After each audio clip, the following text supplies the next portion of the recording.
En pleno siglo XXI seguimos escuchando historias de mujeres silenciadas, de personas discriminadas por quienes son y de voces que aún luchan por ser escuchadas. La violencia por razón de género y la falta de inclusión no son solo estadísticas, son realidades que se viven cada día en nuestra sociedad. Hoy, en Voz por la Igualdad, queremos abrir un espacio para reflexionar, comprender y sobre todo actuar. Somos estudiantes de la licenciatura en Psicología de la Universidad Autónoma de Nuevo León y te invitamos a acompañarnos en este episodio dedicado a la violencia por razón de género y los retos de la igualdad e inclusión.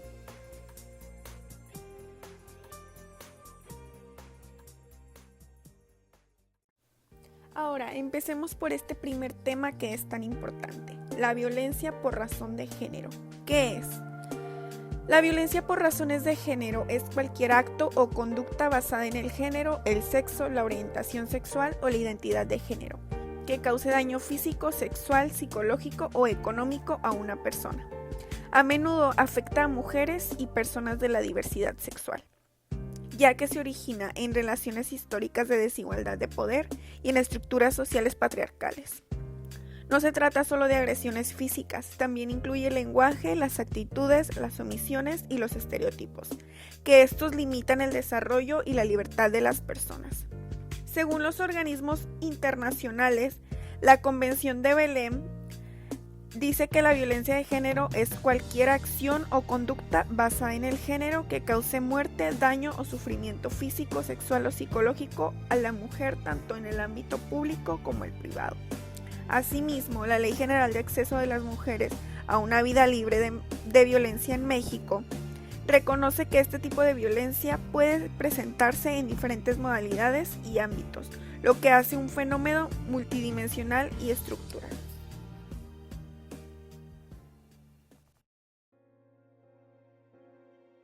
Mi nombre es Javier Aarón Castillo La Rosa y voy a hablar sobre los tipos de violencia de género, que hay 7 tipos de violencia, que es la psicológica, familiar, la física, la patrimonial, la sexual, la económica, laboral y docente.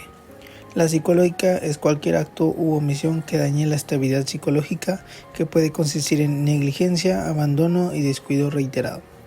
La familiar es el acto abusivo de poder u omisión intencional dirigido a dominar, someter, controlar o agredir de manera física, verbal, psicológica, patrimonial, económica y sexual a las mujeres dentro o fuera de un domicilio familiar cuyo agresor tenga o haya tenido relación de parentesco, de matrimonio o mantenga o hayan mantenido una relación de hecho. La física es cualquier acto que inflija daño no accidental usando la fuerza física o algún tipo de arma u objeto que pueda provocar o no lesiones, ya sean internas, externas o ambas. La patrimonial es cualquier acto u omisión que afecte la supervivencia de la víctima. La sexual es cualquier acto que degrada o daña el cuerpo y o la sexualidad de la víctima, que por tanto atenta contra su libertad, dignidad e integridad física. La económica es toda acción u omisión del agresor que afecta a la supervivencia económica de la víctima. Y por último, la laboral y docente se ejerce por la persona que tiene un vínculo laboral, docente o análogo con la víctima independientemente de la relación jerárquica. Consiste en un acto o una omisión en abuso de poder que daña la autoestima, salud, integridad, libertad y seguridad de la víctima.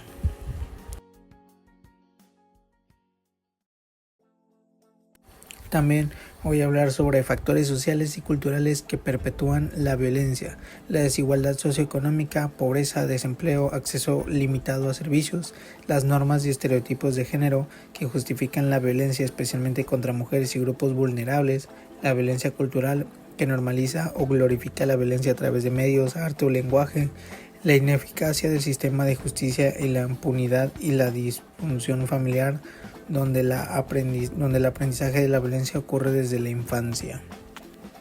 Las consecuencias psicológicas y sociales para las víctimas de violencia por razón de género son profundas y pueden afectar todas las áreas de la vida de una persona. Este tipo de violencia no solo daña físicamente, sino que impacta de manera duradera en la salud mental, emocional y social. Las consecuencias psicológicas son ansiedad y miedo constante, que es para que la víctima pueda vivir en un estado de alerta permanente con temor a nuevas agresiones o represalias.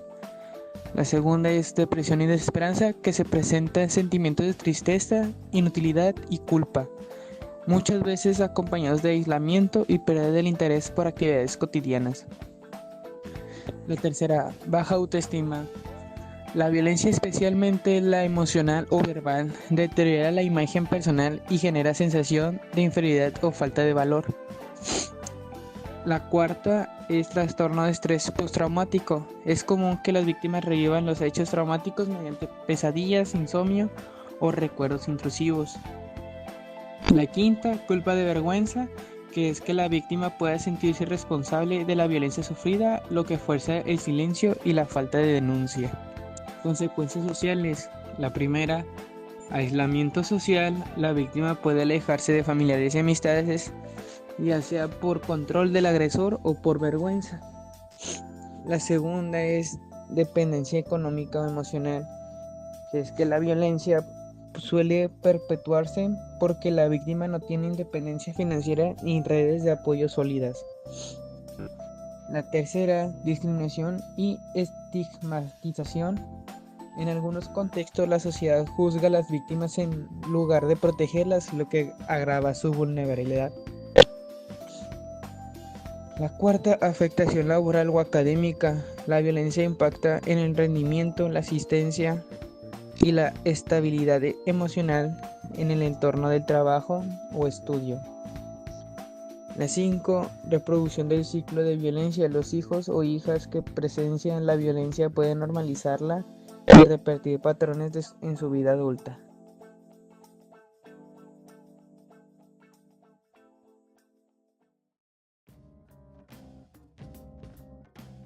¿Qué es el lenguaje no sexista? Es una forma de comunicarnos sin discriminar, excluir o hacer menos a ningún género.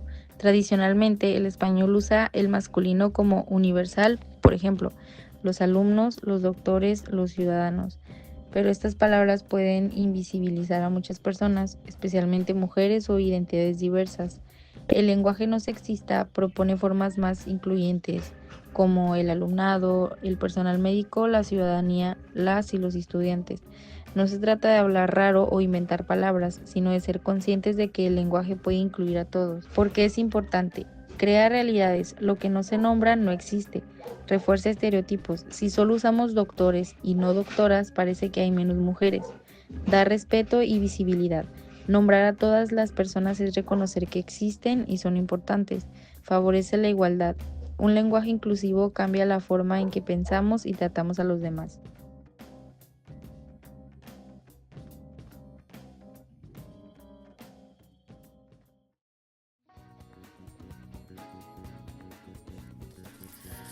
Ahora, cuando hablamos de igualdad e inclusión, hablamos de respeto, dignidad y justicia para todas las personas. La igualdad significa reconocer que todos tenemos el mismo valor y los mismos derechos, sin importar el género, la edad, la orientación sexual o el origen. Implica eliminar las barreras que impiden acceder a las mismas oportunidades. Y por su parte, la inclusión significa valorar más las diferencias y garantizar que cada persona pueda participar plenamente en la sociedad sin ser discriminada ni excluida. También hablaré sobre la brecha salariales y desigualdad de oportunidades. Históricamente, las mujeres perciben ingresos inferiores a los hombres por realizar trabajos similares o por la misma cantidad de horas trabajados.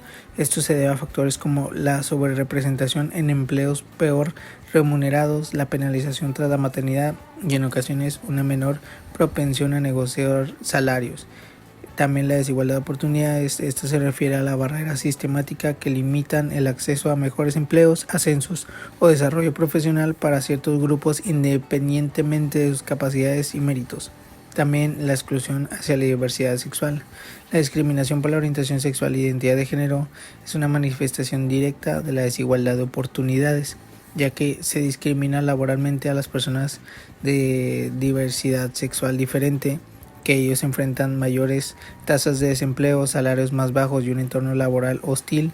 Muchos prefieren ocultar su identidad o expresión de género para evitar el rechazo, el acoso o la negociación de oportunidades de empleo y ascenso.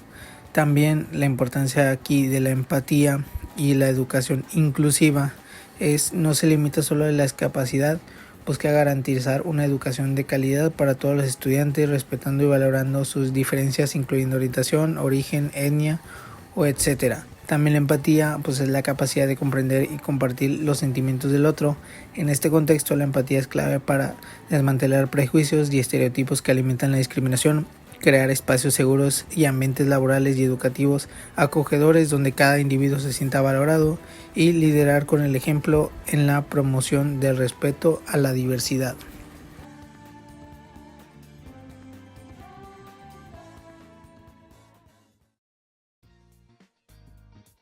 Acciones para el cambio. La transformación hacia una sociedad libre de violencia de género requiere compromiso colectivo y acciones concretas.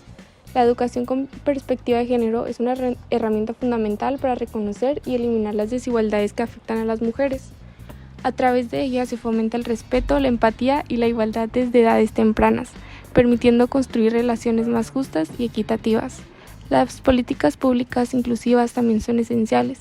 Deben garantizar el acceso igualitario a la educación, la salud, el empleo y la justicia, además de ofrecer apoyo real a las mujeres que han vivido en situaciones de violencia. Esas políticas deben diseñarse y aplicarse con la participación de las propias mujeres, escuchando sus experiencias y necesidades. La sensibilización social es complementa para estos esfuerzos. Promover campañas, espacios de diálogos y formación ayuda a cuestionar los estereotipos que perpetúan la discriminación. El cambio actual comienza por lo cotidiano, la forma de hablar y de relacionarnos, y de reconocer el valor de cada persona.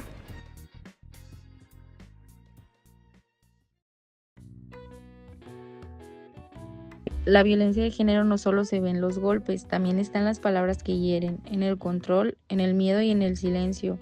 Nadie merece vivir con temor y nadie tiene derecho a lastimar, humillar o decidir sobre la vida de otra persona. Cambiar esta realidad comienza con respeto, con empatía y con no quedarnos callados. Si queremos una sociedad justa, debemos aprender a amar sin violencia y a vivir en igualdad.